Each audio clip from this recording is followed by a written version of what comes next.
Hello, everyone, and welcome. Today is a very special day for us.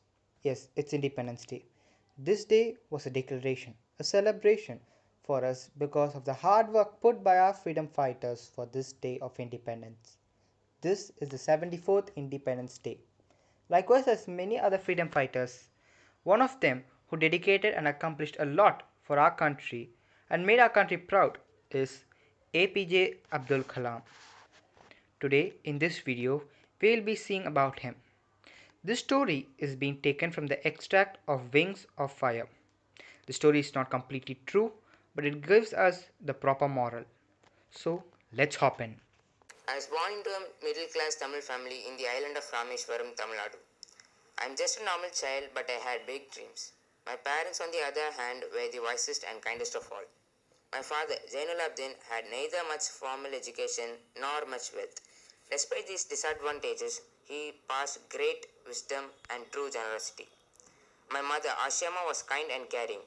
I really don't exactly remember how many people she fed every day, but I quite remember I saw many outsiders coming from far away sat and ate in our home.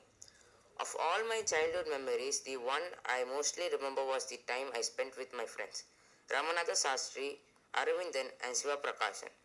All of them were from Orthodox Hindu Brahmin families, but without any guilty feeling or discrimination on religious fact, we were close friends. No matter what happens, our bond was strong. One day, our science teacher, Shiva Subramaniam Iyer, is a is great and genius man. One day, he invited me to his house for a meal. I agreed, and when I reached his house, his wife was furious about me. A Muslim boy invited to eat in her fine kitchen. But Shiva Subramaniam Iyer held my hands, took me to the kitchen, and served food with his own hands.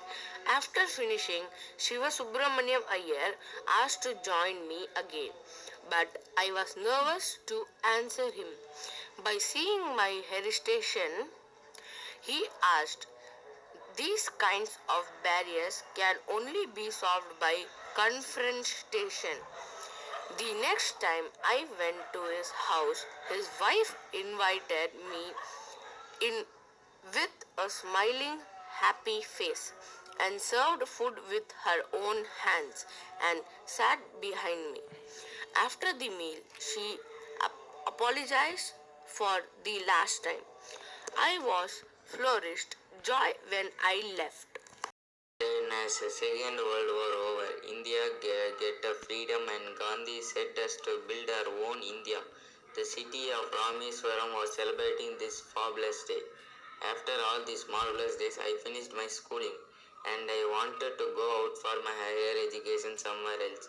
So I asked my father permission to go out to the town of Ramanathapuram to continue my studies.